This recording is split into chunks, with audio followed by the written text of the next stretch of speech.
Bouger pour l'autisme, c'est évidemment une semaine décisive au mois d'avril, mais les actions, elles, se déroulent chaque année, tout simplement au service des autistes qui sont accompagnés dans chaque structure. Rencontre aujourd'hui avec Thibaut et sa maman Karine.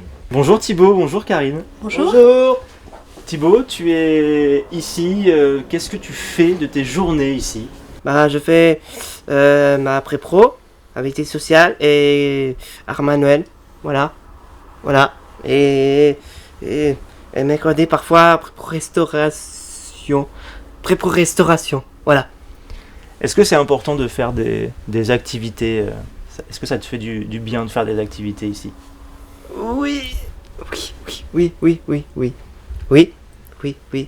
Pourquoi? Oui. Parce que ça fait du bien. Et parce que ça met en forme. Voilà. Karine, vous êtes la maman de Thibaut, Oui, bonjour. bonjour. Bonjour. Les activités, c'est essentiel, une occupation quasiment constante? Oui, c'est essentiel qu'il ait sa place dans la société et ça passe par une inclusion dans le travail. Donc là, au Carrefour de Chambourcy, et puis également des activités annexes, beaucoup d'activités sportives qui canalisent bien son énergie. On vous a vu sur le rameur et sur le vélo, Thibaut. Oui. C'est quelque chose que vous aimez, faire du sport?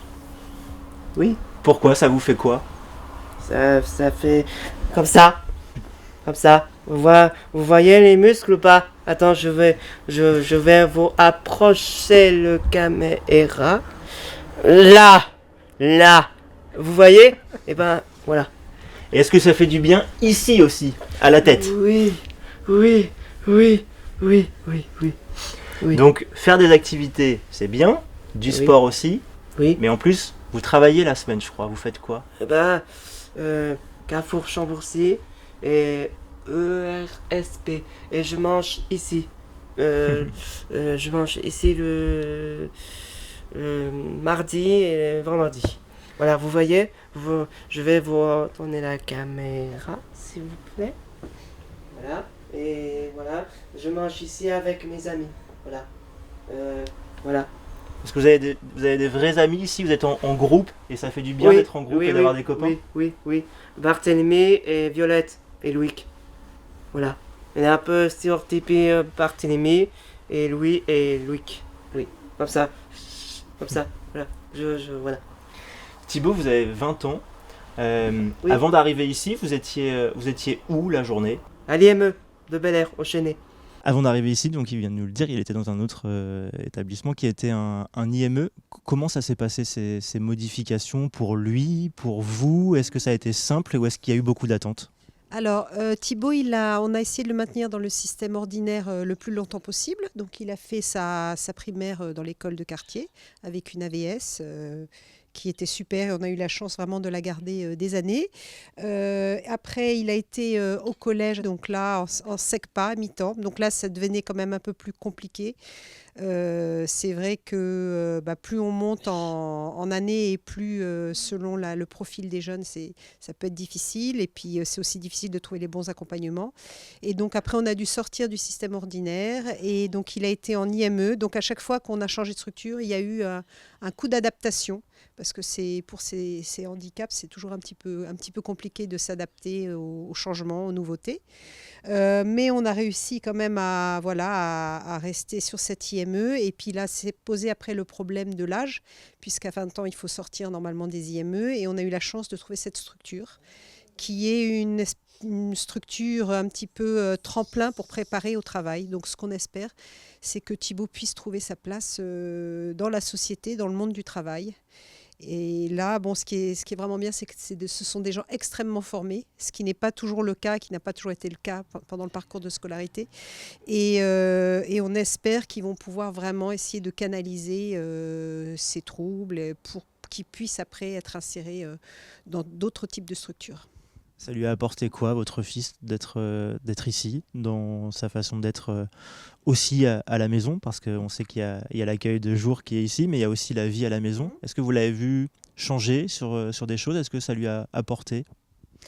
Je pense que on a eu la chance, Thibaut a toujours n'est jamais resté à la maison une longue période, ce qui n'est pas le cas pour d'autres enfants, hein, parce que c'est vraiment un combat, le combat, un combat perpétuel, hein, pour les parents. Mais donc, je pense pas que je l'ai vu changer. Par contre, c'est vrai qu'il n'y a jamais eu de rupture de parcours, donc ça c'est vraiment important. Et puis ici, l'environnement est extrêmement bienveillant, avec des gens qui sont extrêmement formés, et donc je le trouve apaisé. Il est bien, même si je pense que le travail, la notion de travail pour lui, c'est pas encore évident, mais il est vraiment dans un environnement très bienveillant, apaisé, et donc il avance progressivement. Donc je le sens bien quand il revient à la maison, même si les journées sont longues. Vous avez mis assez rapidement le terme d'inclusion en avant, l'inclusion par le travail, forcément. Comment ça se passe? Qu'est-ce que ça vous fait de savoir que votre fils, comme tous les autres, il va sur les demi-journées de la semaine travailler dans un magasin voisin? Je trouve que c'est vraiment une super opportunité, hein, parce que ce genre de montage est encore très rare. Ce qu'on voit, c'est que l'insertion par le travail dans le milieu ordinaire, il y a des exemples, hein, mais c'est souvent des parents qui montent ce genre de structure, hein. Il y a une structure un traiteur, il y a également Andros. Donc, dès qu'on a vu ces initiatives-là, c'était des initiatives privées. Donc là, je souhaiterais que ça se développe, hein, dans le privé, aussi au niveau du public, des collectivités locales, et qu'on essaye de prendre un peu plus ces jeunes. Alors je sais que l'autisme, c'est quand même un handicap qui est particulier, qui n'est pas facile à appréhender pour les employeurs et pour les gens, et je pense que ça passe d'abord par la formation.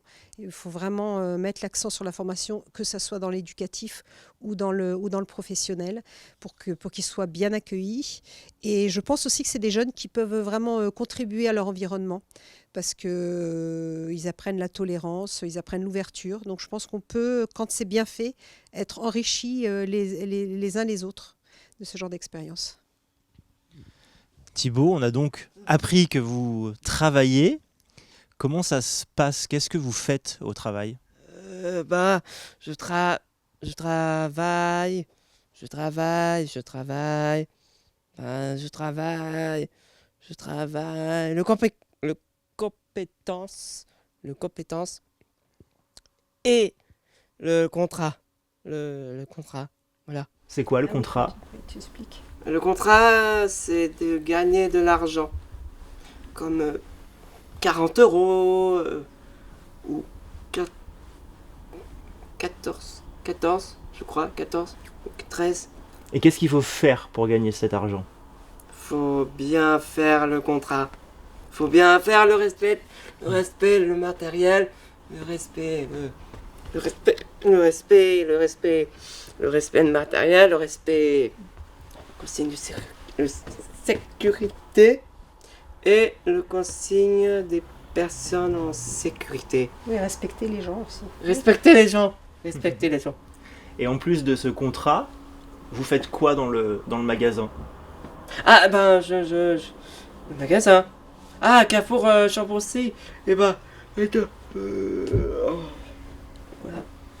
Dans la réserve textile, typique. Ah ben je fais ranger les cintres et je range les cintres, je range les cartons. L'objectif de ce contrat à Carrefour, vous l'avez dit, c'est de préparer la suite. C'est quoi les différentes étapes, les différents attendus? Comment ça va se passer sur la longueur? Alors là, en fait, Thibaut, il a été notifié par la MDPH, hein, parce que tout est extrêmement codifié, avec beaucoup d'administratifs. Donc il a une notification pour 2 ans, a priori, sur cette structure. C'est pris comme une structure un petit peu de transition pour aller vers le travail.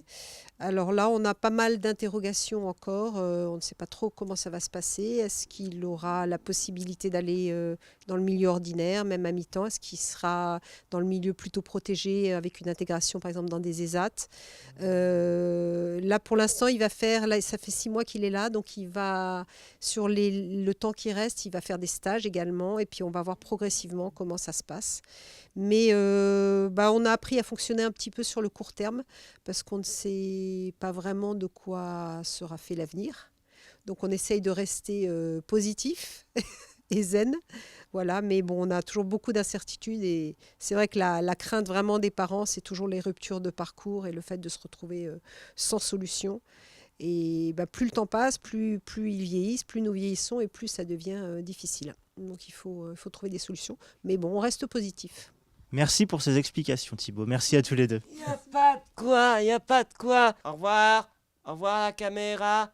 Bisous. Mouah.